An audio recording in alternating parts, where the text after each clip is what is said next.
It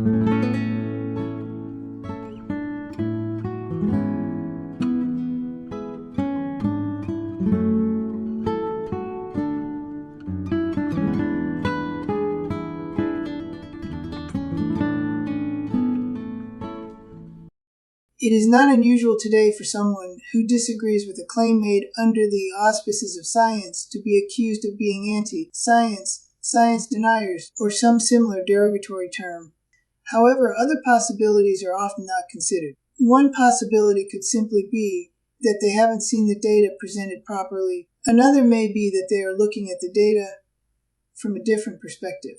Ultimately, when considering whether or not somebody's research is scientific, the question is, do they follow the scientific method? Because that is the very definition of science, not the conclusions that one comes to. Science is not the institutional organizations that make up the official scientific community. Neither is science the people who make up those institutions, nor the conclusions that they come to. A perfect illustration of this attitude can be found during COVID-19 when Dr. Anthony Fauci declared, "I represent science." He was literally calling himself science, not the process, not the data. At its heart, science is about the methodology, not the conclusions that one comes to from it. The scientific method starts with asking a question, and then constructing a hypothesis to answer the question. You then construct an experiment or observation to test the hypothesis. If the procedures are not working, you double-check the procedures. If the procedures work, check the data to see if it fits the hypothesis. If it does, you report the results.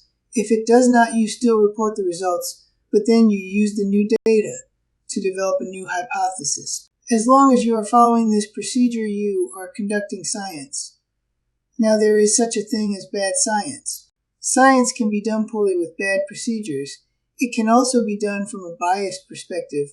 However, science is about methodology, not the conclusion one comes to from the data being looked at. Furthermore, philosophical starting positions can affect how people honestly look at data. A good example of this actually comes from the age of the Earth. The 4.5 billion year figure frequently cited for the age of the Earth is based on an isochrone with meteors and selected Earth rocks. The age derived from this method presupposes that the Earth naturally collapsed out of a cloud of dust and gas. If instead it had been created by God, or even aliens for that matter, it could be any age younger than 4.5 billion years. It also needs to be noted that this method of formation cannot really be tested, because even if it occurred, it was before there was anyone to observe it. The point is that it is pure speculation based on the presupposition that the Earth formed completely naturalistically. The point here is that if you are looking at the same data from a different theoretical perspective, you will inevitably come to a different conclusion. This is regardless of the methodology used. You can even be doing good science, but analyzing your data based on a different theory and come to a different conclusion.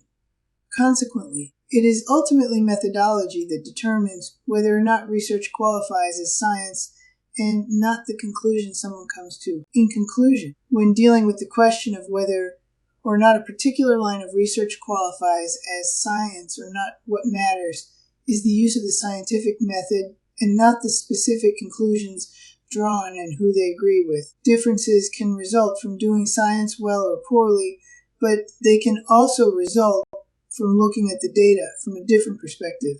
When trying to decide whether or not a particular line of research qualifies as science, you need to look at the methodology being used and not necessarily whether or not it agrees with officially accepted conclusions.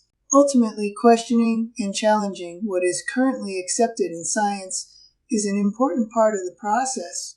The last thing that needs to be done is for such questions or challenges to automatically result in ridicule. If you like this content, don't forget to give it a thumbs up and subscribe. Also, please help support this channel. See the description for details.